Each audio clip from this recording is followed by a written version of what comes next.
আর একটা জায়গা আমি আপনাদের দেখাচ্ছি, এটাও একটা গান্ধী মিউজিয়াম, দেখতে পাচ্ছেন। এখানে আমি এখন ঢুকবো। তো এটা হচ্ছে 13 জনপথ রোড, এটার নাম হচ্ছে 13 জনপথ রোড।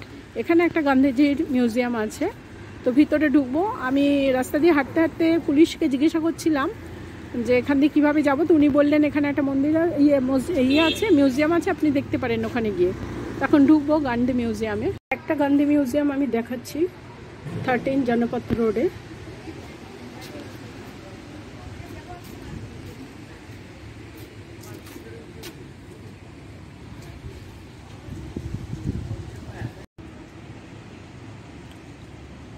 ও যেখানে সুতো তৈরি হতো সেই সুতোর মেশিন এটা।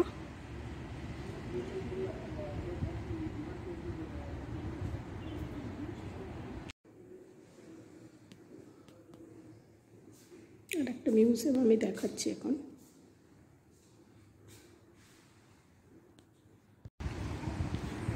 আর একটা গান্ধী মিউজিয়াম দেখাচ্ছি আমি 13 जनपथ रोड है। गांधी जी का बेड है विश्राम करने के लिए। गांधी जी लाठी।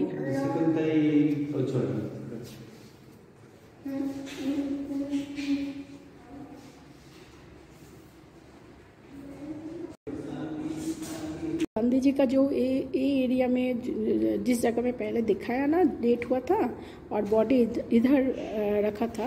बॉडी जब वो एक्सपायर हुआ उसके बाद गोली से, वही बेड है ये। तो गांधी जी का ये जो है ना, ये सब जगह पे रहते हैं। और गांधी घाट में भी है, जो चौरका है उसके साथ।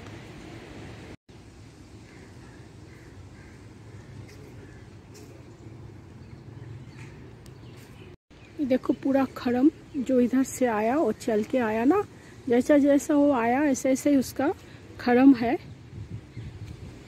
तो उधर उसको गोली किया ये जगह पे, और बाद में उसको लेके वो जो बेड में अभी दिखाया ना, वो बेड में उसको रखा है।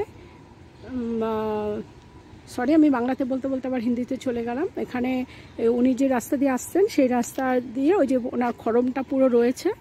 আর এখানে ওনাকে গুলি করা হয়েছে, রাজঘাটে নয়, এখানে গুলি করা হয়েছে। রাজঘাটে ওনার জামা কাপড়, ওনার যে ধুতি পরা ছিল সেই ধুতিগুলো রাখা হয়েছিল। রাজঘাটে ওনার ধুতি রাখা হয়েছে। আর এখানে যেই বেডটা ওনাকে শোয়ানো হয়েছিল মারা যাওয়ার পরে, সেই ইয়েটাও আমি, চৌকিটাও আমি আপনাদের দেখিয়ে দিলাম।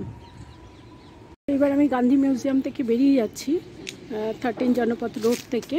তো এখানে একটা স্টল মতন আছে, যারা কেনাকাটা করতে চায় এখান থেকে কেনাকাটা করতে পারে।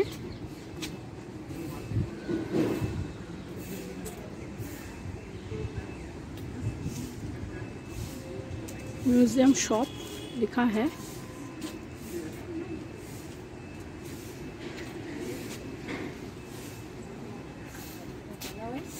और এখানে আমি বেরিয়ে যাব।